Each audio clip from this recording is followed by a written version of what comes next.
Where the world plays. DP World ILT20 is back with Season 4. Get ready for Season 4 of the DP World International League T20, the UAE's premier cricket and entertainment experience, live from December 2nd to January 4th across Dubai, Abu Dhabi and Sharjah Cricket Stadiums. Featuring 6 powerhouse franchise teams, including the Abu Dhabi Knight Riders, the Desert Vipers, the Dubai Capitals, the Gulf Giants, the Emirates and the Sharjah Warriorz, the tournament promises to showcase the world's top T20 stars. Fans can enjoy enhanced matchday experiences at Dubai International Stadium, including the Sixes Lounge for premium hospitality and the Sixes Family Lounge with Santa's Grotto and festive activities. The all-new Christmas Wonderland will transform match days into holiday-themed festivals with live entertainment, food stalls, games, giveaways and attractions, while families in Abu Dhabi and Sharjah can visit Santa's Grotto for gifts and photos. The excitement builds further with daily raffle draws offering shopping vouchers and luxury staycations, plus a mega prize of 4 gold coins and a brand new Audi A3. Combining world-class cricket, family fun and festive celebration, DP World ILT20 Season 4 is the UAE's biggest winter celebration of sport and community. For tickets, use the link in the description and go to Virgin Megastore Tickets now.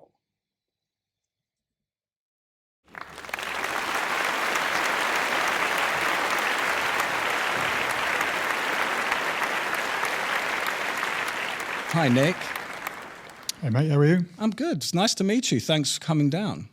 Pleasure. Looking forward to it. And for everybody that is not familiar with who you are, now you've come on Tasty Humans, please introduce yourself and who are you and what do you do? My name is Nic Cartwright. I am an ageing sports administrator. I've been working in sports for a very long time, been in the region for maybe 15, 20 years, maybe 15 years. I guess I kind of describe myself as a sports nut. So I've worked in sports, love sports. My wife will be upset that I don't put my family first. I do, but when asked to describe yourself, that's the thing that differentiates me, I guess. I've always worked in sports. I work in sport in the region. I run a sports agency called Cab Sports on here. Mm-hmm. We own this brand, Arabian Warrior, which is probably easily our biggest venture right now. And if you ask my missus to describe me, she'd use the word sports. And that's pretty much all I'm into. Play, watch, enjoy, train, work in, read about, try and persuade my son who doesn't like sports to follow my footsteps. That's about it. How old is your son? He's 11, going on 85. And sorry, and he doesn't like any sport? He does a little bit. He's starting to get into Formula One. He swims. Mm-hmm. I guess for someone who has had it rammed down his throat, he probably should like a little bit more. Maybe that's, he's definitely not rebelling against it. It's just how it is, kids, you let them do their thing. Mm-hmm. And it doesn't bother me at all. He's, let him do what he wants. If he does end up loving it, great. And we've had some good chats recently about Formula One, probably the only thing I don't know anything about, which is a bit annoying. But yeah, no, he plays rugby, goes swimming.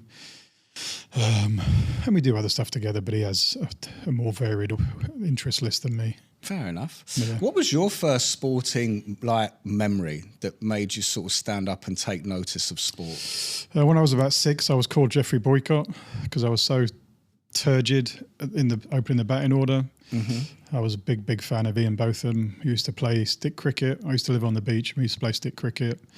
I used to play cricket all the time, just on the beach with my brothers. And then as I got older,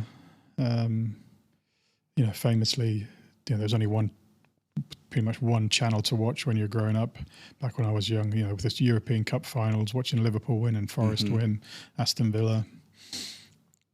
And then just as you get older, you played more. I played rugby reasonably well, hockey reasonably well, cricket, okay. And then just always got into it.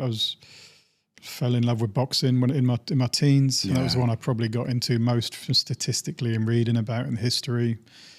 And then it's like I don't remember a time where if I see it and my missus she posts on her Instagram me watching Marbula 1, dog, swimming pool jumping, hide and seek world championships, anything to do with. Sounds like anything with competition. Yeah, anything at all. It doesn't like, I'm not a competitive person really. I just love watching or reading about it. And I think inbuilt, I think I am competitive, but I'm not one of those people that you meet is like, geez, he'll, bet you on whatever it is. It's not an obvious streak I have, I don't think. Well, what was the sort of number one sport in your school when you were in school? I was at public school, so it was the sort of traditional ones. So rugby, hockey, and cricket, term by term by term. When I got to about maybe 14, 15, but I was at a reasonably good sports school. Then you need to choose one, so I chose hockey, and then that became for maybe 7 or 8 years, that became my main sport to play. I think when I got to about 15 or 16, my sport to watch and be interested in was boxing. And that was the one I never did it. It's way too tough for me, but read about it and watched it. And how old are you? I'm 56. Okay. So yeah, you're sort of 6 years older than I.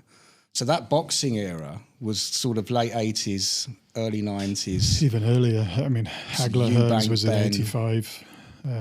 Frank Bruno, Mike Tyson. Yeah. There was Frank Bruno fought Mike Tyson for the first time. It wasn't on TV. And I stayed up late into the night in America, and Harry Carpenter, biased commentator, was, get in there, Frank, punch him when he clocked him, even though he was being smashed. So, the lights were off, just listening on radio. It's sensational. I remember that. I did the same thing. I think it was like 86. Something like that, I think it was something like that. You had sort of stayed up till 2, 3 o'clock in the morning because it was in America. Yeah. It's pre-Sky Sports, then Sky Sports started showing the events, and you wake up at 5 and go and find a TV to watch it. But even before then, I think my first big memory was Hearns Hagler, which was 85. Do you know, I actually watched the first round of that on YouTube recently. Yeah. Watch it once or twice a year. It's mind-blowing. I don't know. Do you know, I don't watch probably as much boxing. As a massive boxing fan. I used to sort of box as a kid. Okay. Never anything that I could want to stand up and shout about, but I went through that. As a kid, you kind of want to do everything and try everything. Yeah. I grew up in East London, over in Leighton and Walthamstow, and I was in Walthamstow Boxing Club for... Oh, nice. That's a famous one, I think, isn't it? About 18 months. Yeah. Yeah, just got punched in the head a lot as a kid. But I think that the closest thing I've seen that I could recall very, very quickly was Eubank Jr. and Conor Benn. Okay. Where that had a very similar Hearns Hagler in the first, just come out and just start, because they really don't like each other, Yeah. I didn't actually see that fight. You haven't seen it? Yeah, I think I was in Saudi working or something, so I never saw it. And if I don't watch it live, I can't watch it. Yeah, once you know the happened. result. Yeah. It's fantastic fight. Yeah, I mean, it's getting a little bit off topic, but just seeing Ricky Hatton's news in the last few 100%. days, he was just he sums up what I just loved about boxing. Inspires so many people.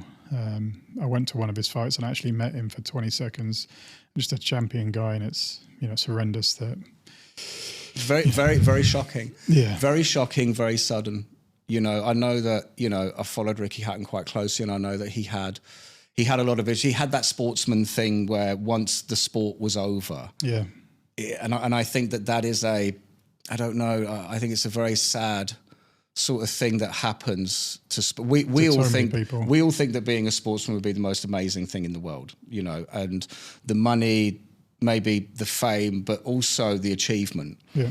Especially in boxing, and then you sort of retire and suddenly it's all gone, and they've got a lot of money and they don't really know what to do with it. And and even he's at the top of the tree. There's thousands of people who are in the mid-range who do the same thing without the big benefits of millions and millions of dollars. So it's, you're right. People view sports in this gilded light, and it is great, but there is, it's not all great.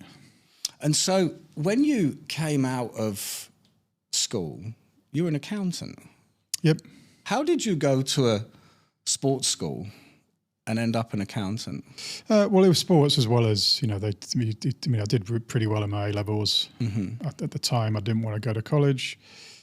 I can't remember who persuaded me to, defer a year. I was ahead a year. I was kind of I was pretty good at maths, and they put me a year ahead, and I just left school, and I was pretty young, pretty immature.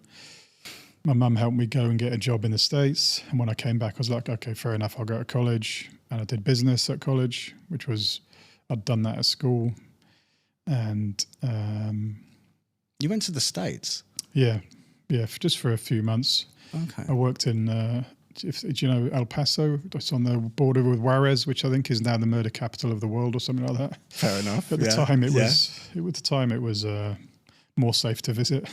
That must have been a pretty cool experience. Sort of, we must be talking mid-80s. No, 87. 87. Yeah. So there's no internet. There's no, this is where the World Cup in Mexico 86, it might as well have been on another planet. Do you know what I mean? Plus, I was working at a chili factory and it was staffed by 99% Mexicans, and Mexicans love boxing. Yeah. So I couldn't speak the language, but Julio Cesar Chavez was their hero at the time, and Salvador Sanchez, and all these great Mexican boxers of the past.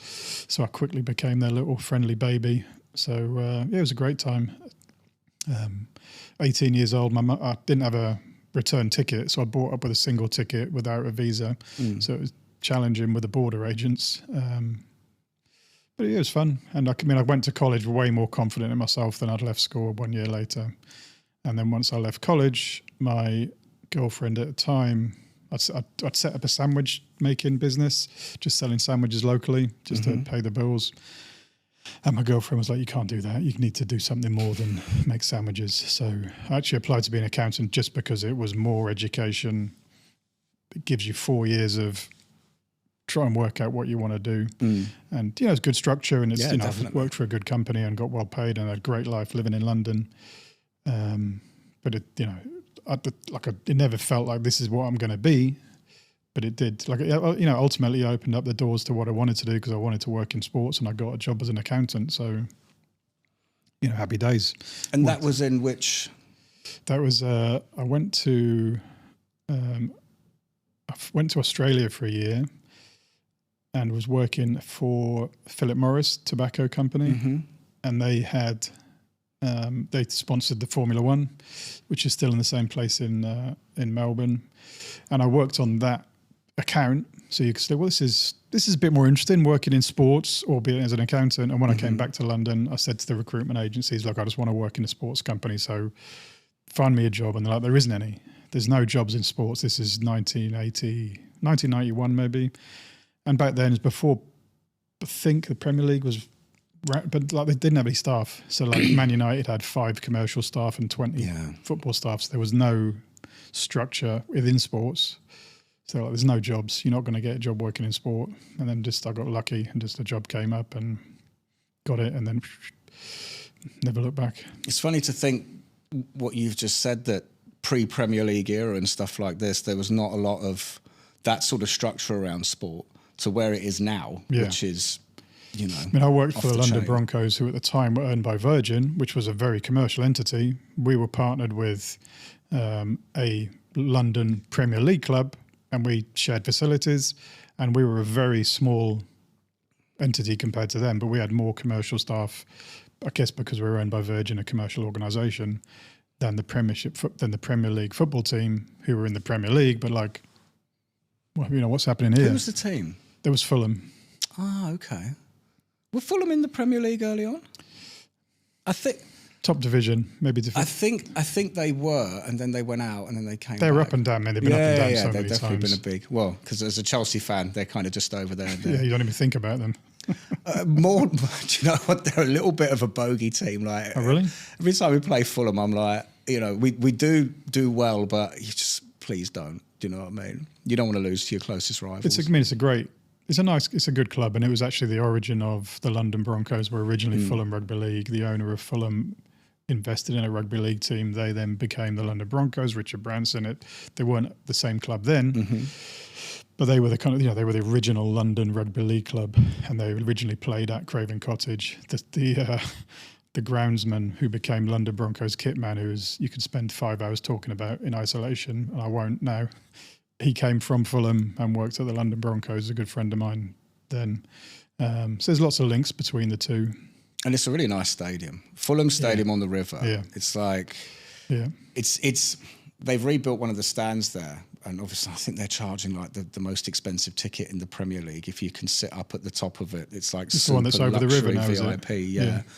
But it's still, because of its positioning and where it sits, it's still got that old school vibe where the crowd is very much on top of, the pitch. It's kind of where you want it. I actually went and saw Oman, who I worked for a few years later. They played a game at Fulham. They played against the Republic of Ireland in a friendly in Fulham, and it was like, how is this happening? But, I went to watch a game there where I never used to work at Fulham, but had loads of meetings at Fulham. And then Oman played the Republic of Ireland there. So, and then you made it all the way up to CEO. Yeah. And how did that... Yeah. How did that happen? So the job I got was an accountant, basically working for Virgin to help, tidy up or manage the London Broncos, whether at the time that was originally done to help with facilitated sale. I never found that out.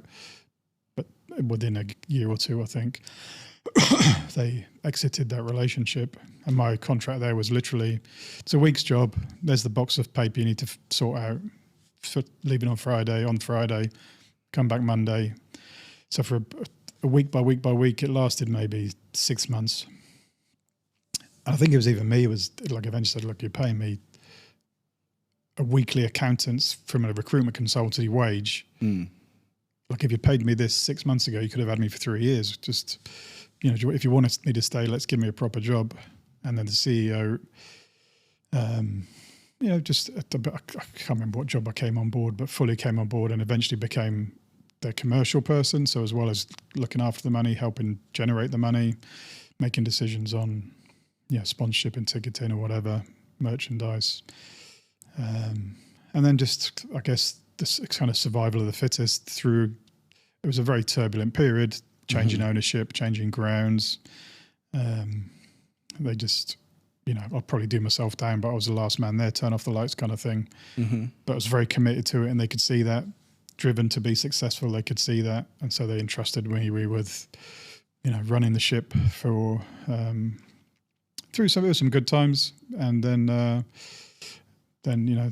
life takes a turn and I left there. I was there maybe 10 years. I can't remember. It was, I loved it. And how did you manage the constant changing of personnel in senior roles? I think that's one thing that can be extremely tough in a corporate position almost, where, you believe you're in a system, a strategy, a vision, and then that person changes and that person changes. Now the leadership changes and, was it easy for you to just sit there and go, yeah, I know what I'm doing? Or did you constantly think I need to get out or I'm going to be next? Or no, I never thought I would be, I guess, like I think I've very rarely doubted that I'll always be there kind of thing. Wherever I've gone, I don't think about it's a life like that. But there, certainly once I became the CEO, like I was good friends with the chairman, good friends with the coach who had been the CEO, who was a board director, knew the board very well.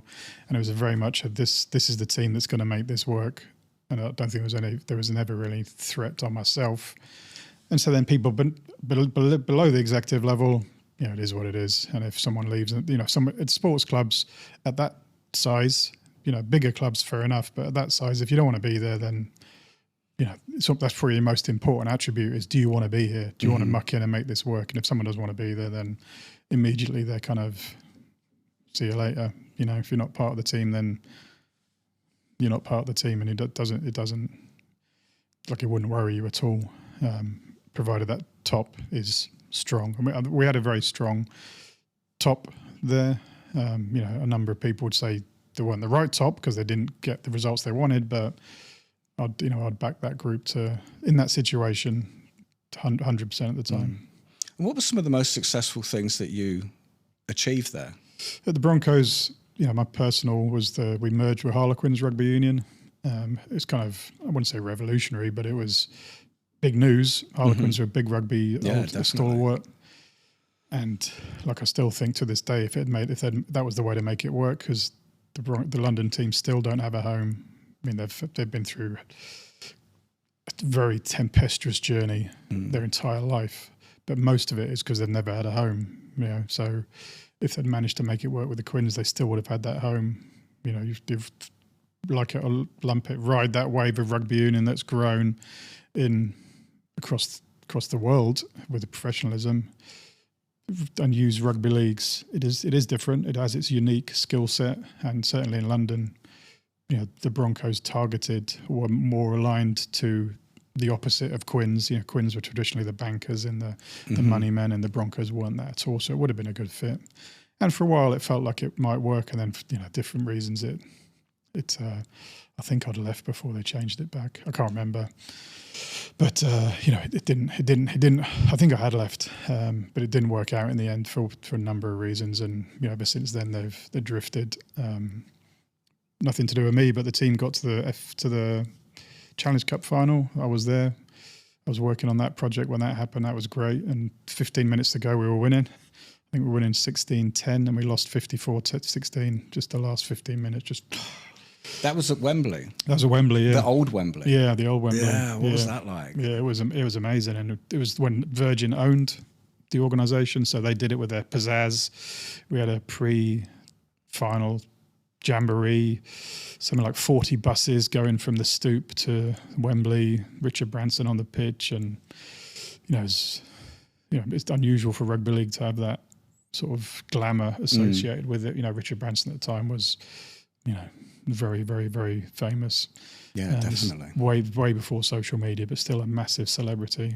So it was awesome. Just, shame we got the injuries killed us in the end. 20 minutes to go, we just ran out of puff and just got steamrolled the last 20 minutes.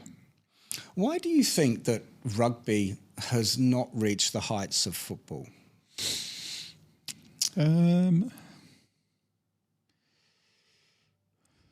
Football had a massive head start.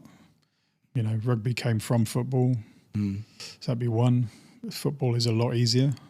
It's a lot easier to play. I'm not saying it's an easy sport to excel at, but there's rugby is violent. So especially increasingly, parents don't want violence in their kids' lives. So it's got that against it. Because it's a hell of a game. And I'm not a rugby fan. Yeah. I'm very honest and happy to sit and say, I've tried.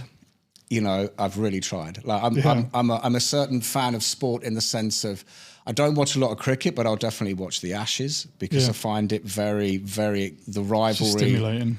I don't watch a lot of golf, but I'll watch the Ryder Cup because you've got this very intense atmosphere happening. I mean, the one that's actually just happened was quite incredible for what the atmosphere was like from the Americans.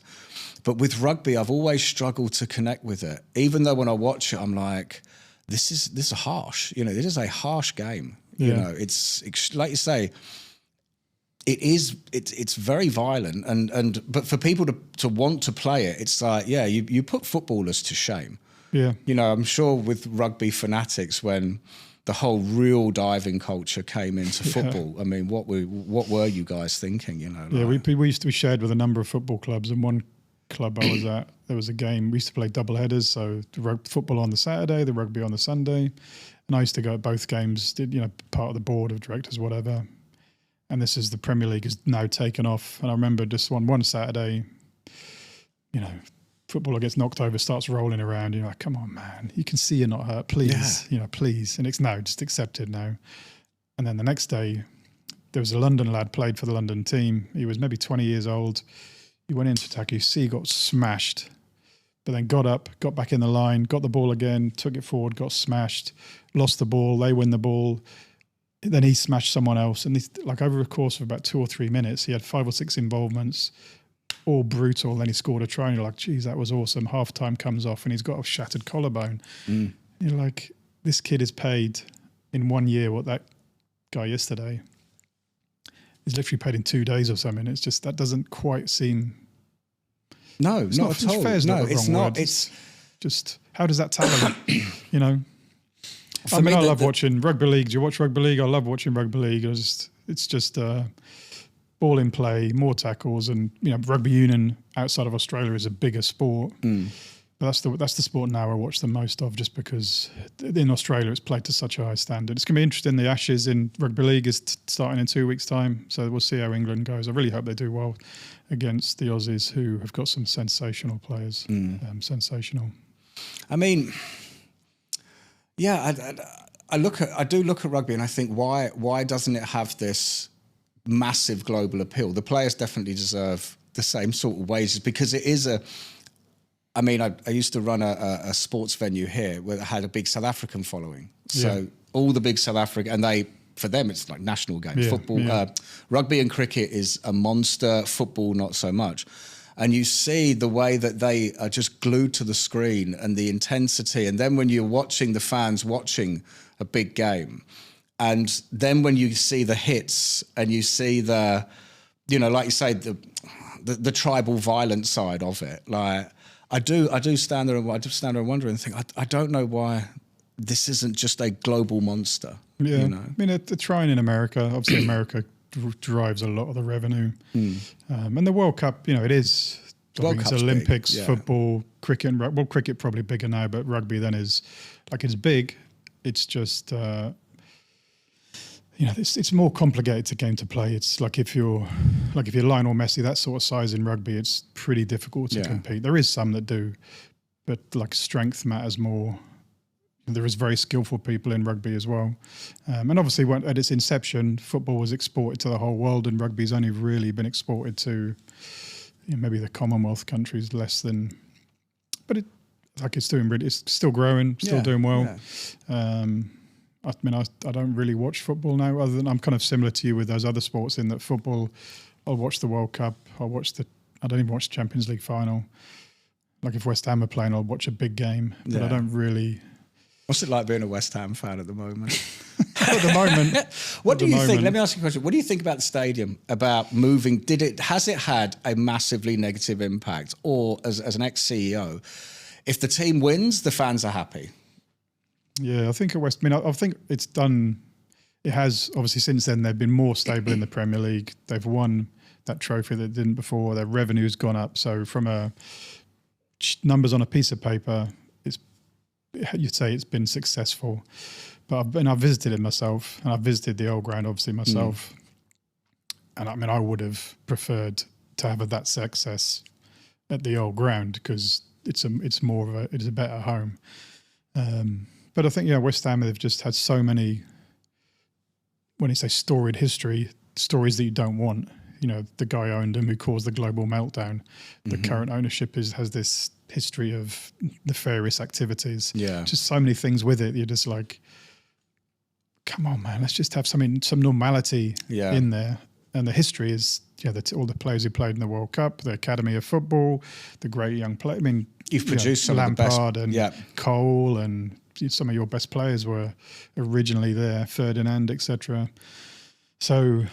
I think West Ham would be a great club for one of these really big global powerhouses to come in and say, right, we can make you, because it's a big stadium. Yeah. It's a good stadium in different ways. Not saying it's the best football watching stadium, because it's not as close to the thing, but it's got a good catchment area away from other clubs. But it won't happen. It won't happen. West Ham are probably not on the list. I heard today Man United about to be bought by someone.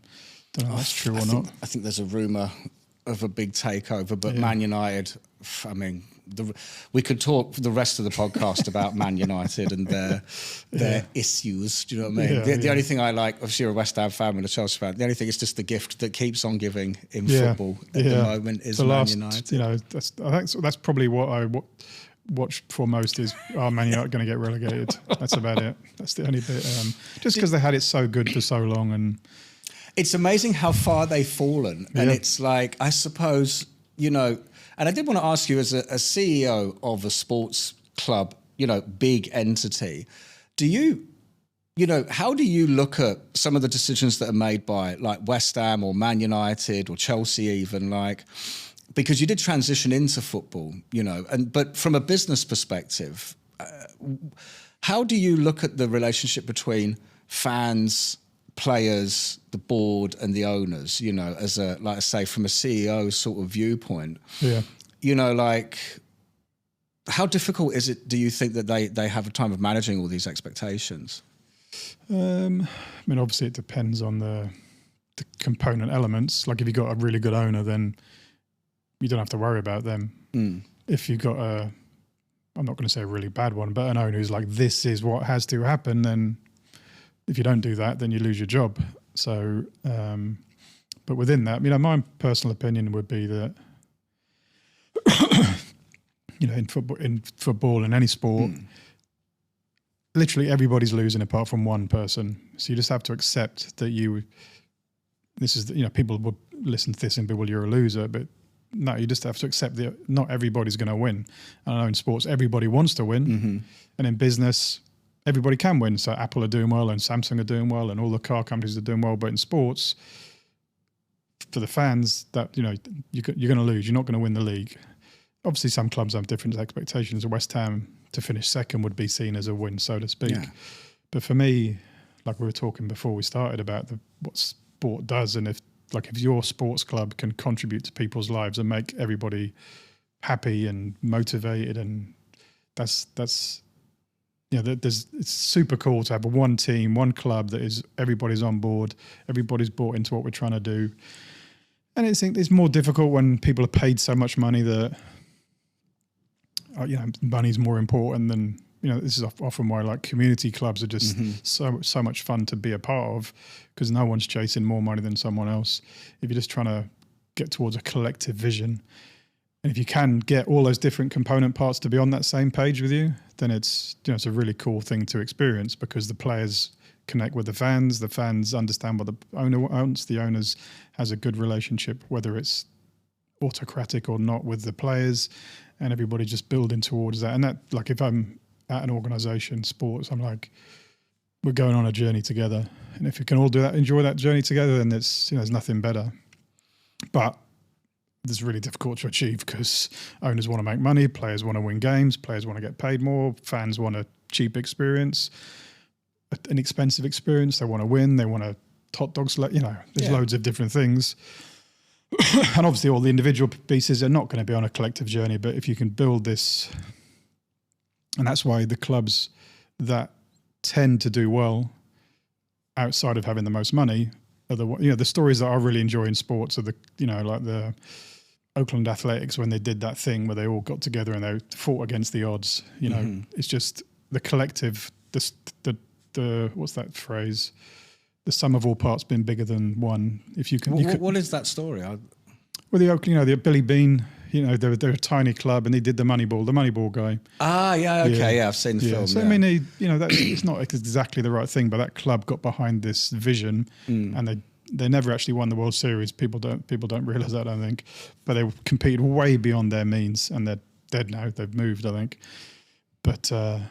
Just everybody get behind this thing and make things work. And that was the good thing about the Broncos was, we were really small, very small audience, very small sponsor, didn't have a home, but for a period of time, it certainly felt like we're in this together. We're going to make this work, and people worked hard, and you stop thinking about yourself. You just think about the collective. And I'm sure you can get that in the corporate world, but I certainly never did. And then you come to work in an organisation where it is all about the team. That's what really, that's what drives me to enjoy my job.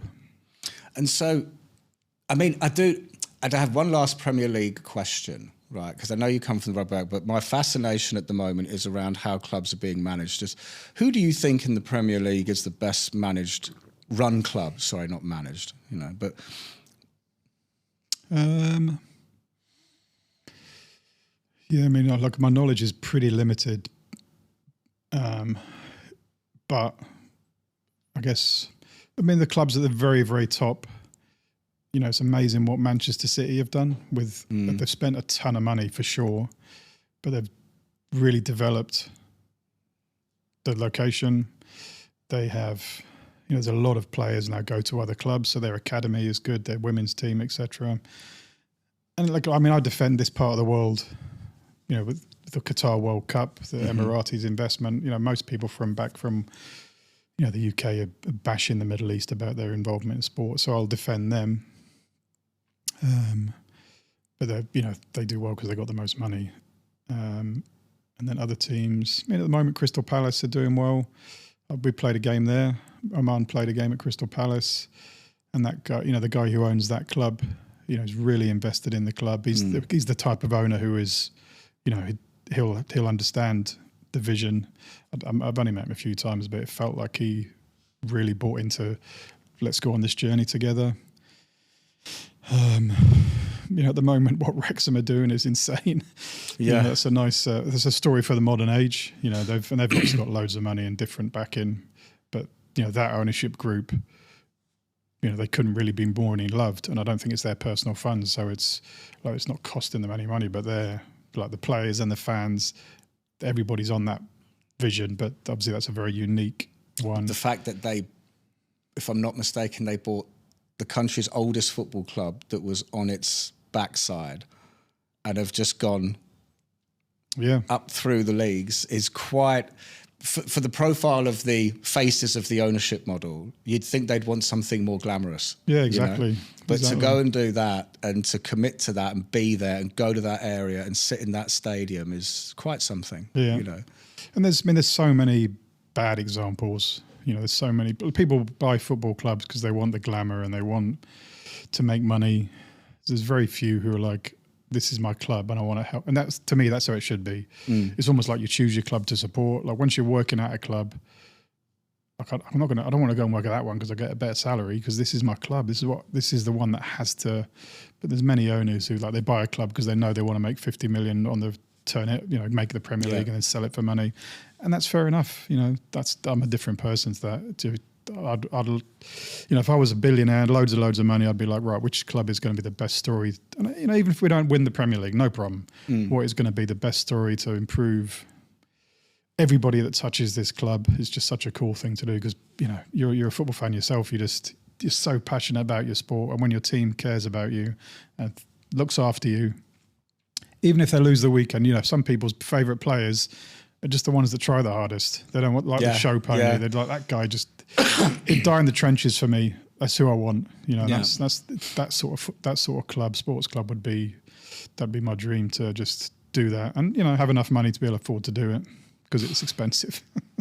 Yeah, I mean, how do you in your experiences, how have you reacted maybe to the fact that you are a hardcore sports fan and the way you speak about, like you've just said, if you could do it your way, you'd want a proper story, you'd want to take something that the fans can really feel and, like the Wrexham story, And how have you reacted when you've been introduced to new people you've got to work with where you can clearly see that their soul is not in it and it's just money, money, money, money, money?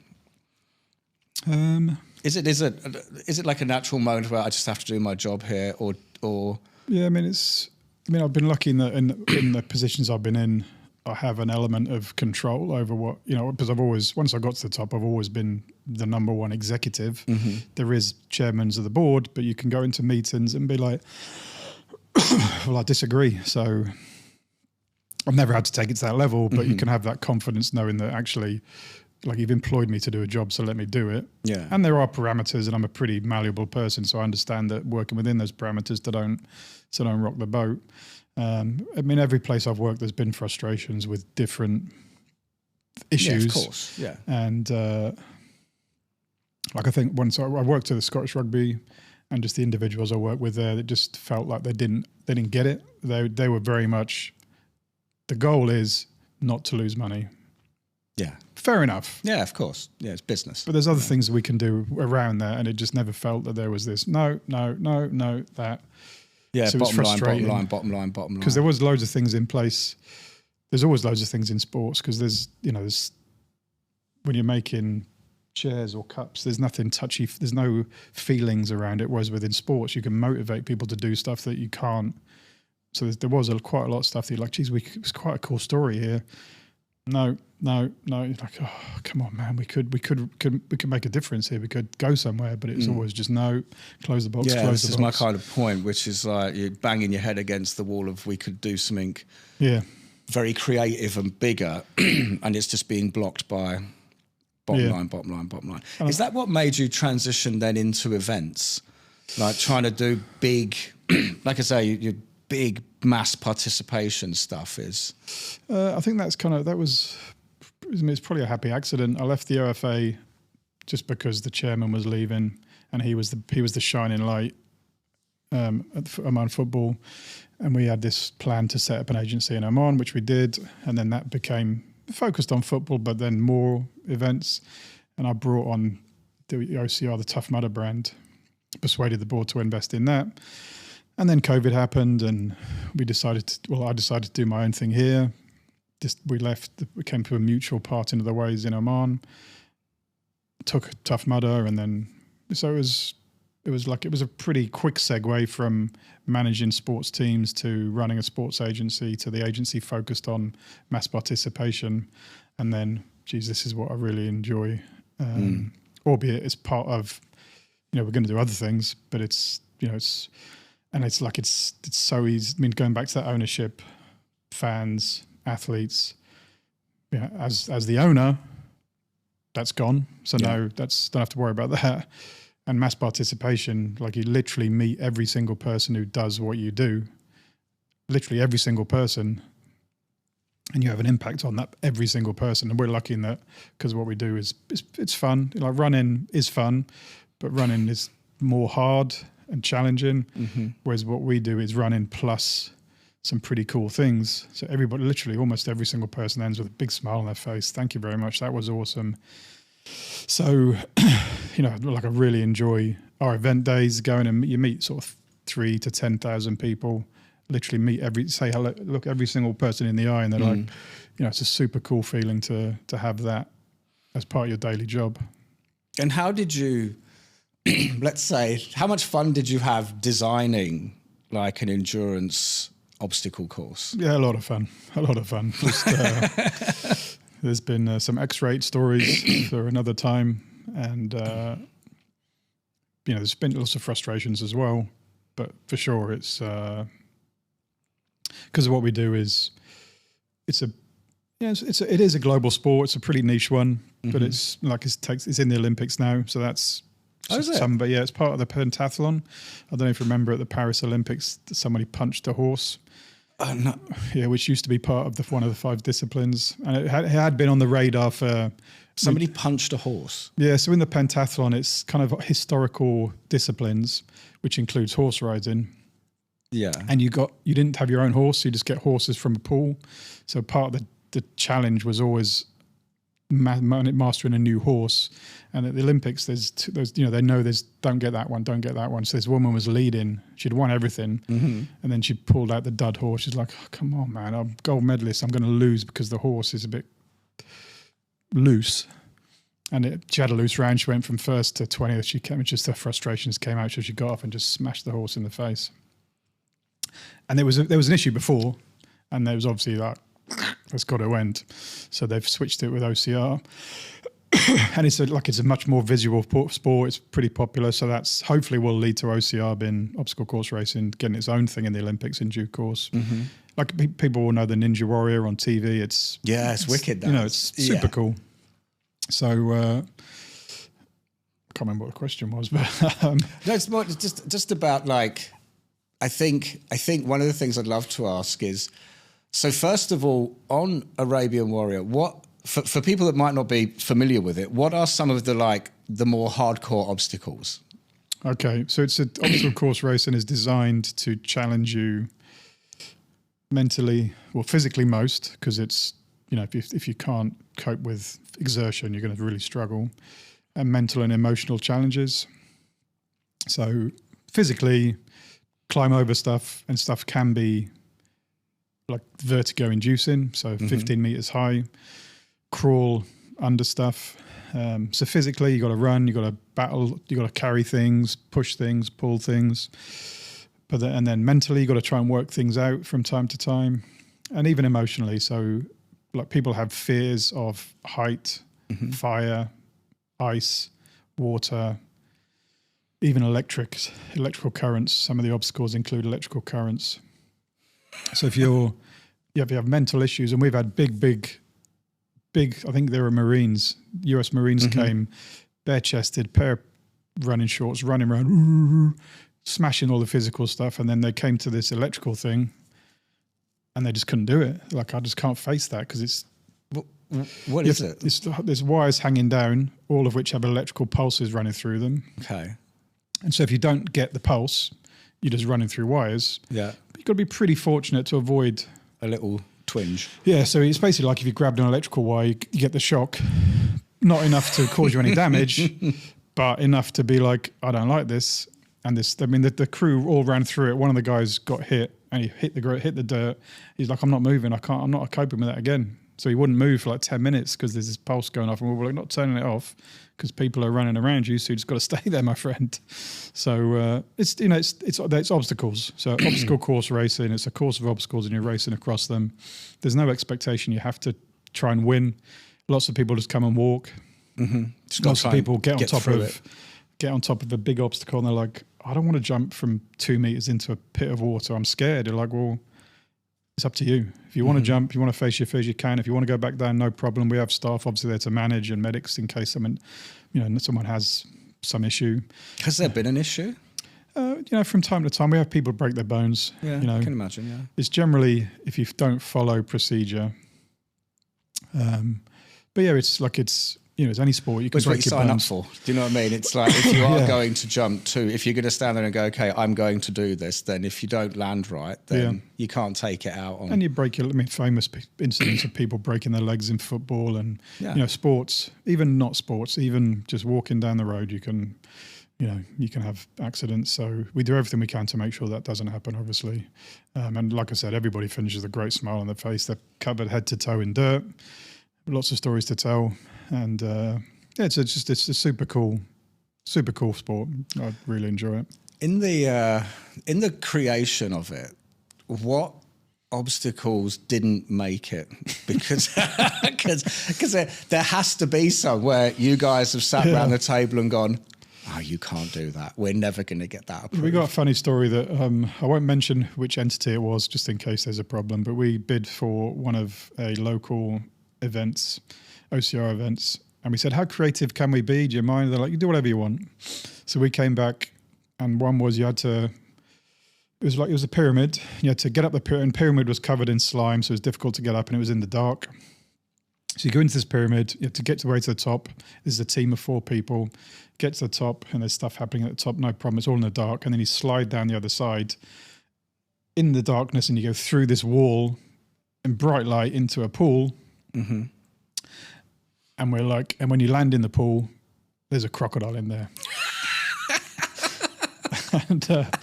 and so what we described it was an entity that we were pitching to, and we said, and obviously we're not going to kill them. So when they land in the pool, there's a massive perspex wall that you can see through, and the crocodile is behind the wall. But you just see a crocodile, and you're like, what the hell happened? And so this entity we were talking to, they were like, we like it, and we have crocodiles. So we're like, oh my God. So you can guess it's a local government agency, but we didn't end up getting the deal. And there's no way we would have done it but that just showed the level of stuff they were prepared to support if they let us go totally crazy. So yeah. That's amazing. Yeah, and we have that crocodiles. That is amazing. You're just like, really? You have crocodiles? Okay. And so when is the next one? We have one in Fujairah on October 25, which is it's a super cool venue up in the adventure park. Fujairah is a pretty cool place. Like if people haven't been there, it's a great place to go and visit. So we've got a short one there on October 25, and then we've just announced a deal. A deal is the wrong word. We've just announced a partnership with the Ministry of Sport, Ministry of Education, federal government here to get OCR into schools. So they do this thing called the schools games and the college games, and football, volleyball and basketball have traditionally been played and still are. So now obstacle course racing is now a 4th sport in that. So it's been introduced to all the children in all the schools and colleges across the Emirates, which is awesome for us. And our first event, including that, we're doing a championship event with the schools that is in Dubai on the 15th of November, which is at Dubai Festival City. Tickets are available, arabianwarrior.me. That's where you just got that on the end there. Yeah, for sure. Yeah. I do want to ask, I like to ask this question of people that in the sports industry and everything is also, as you say, you're dealing with thousands of people, and they're getting to the finish line, and you see they're covered in mud and the smiles on their faces and everything like this. Do you think that sort of people don't truly understand, like, I'd say, what sports and really pushing yourself can do for you mentally, not just physically?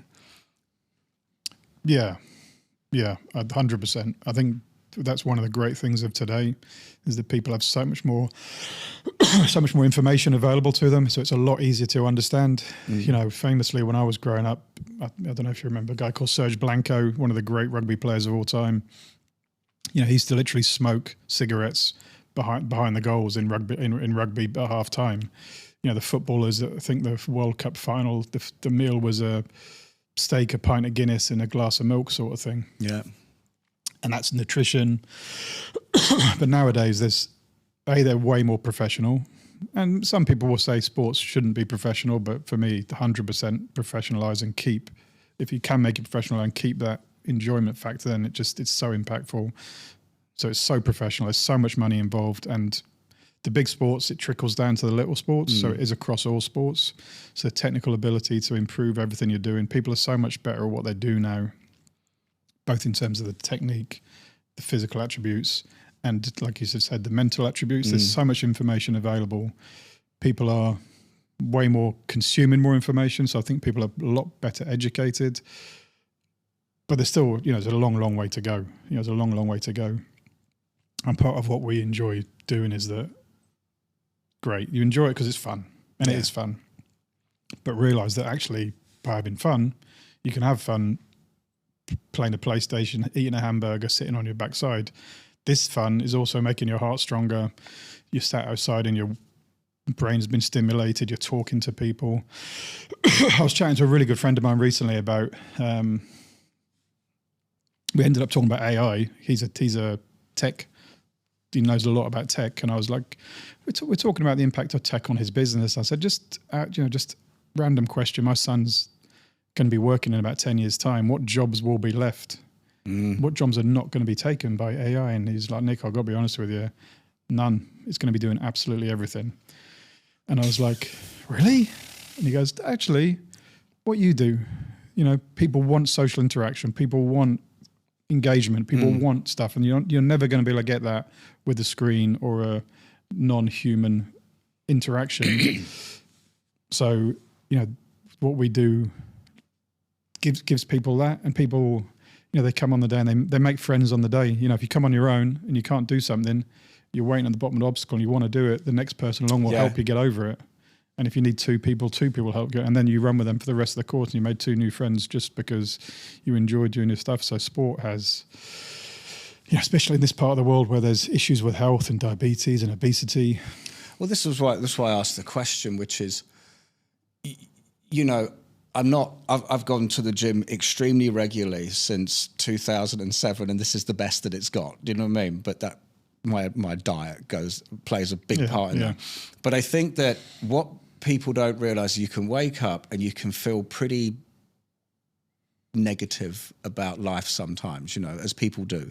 Go to the gym and push yourself. And yes, there's the moment where it's real pain, and then the body turns around and kind of goes, yeah, okay, like, fine, you want to do this, let's do this. Yeah. And then there's the moments of the real, like, lifting a little bit more than you normally do, or doing more cardio than you'd.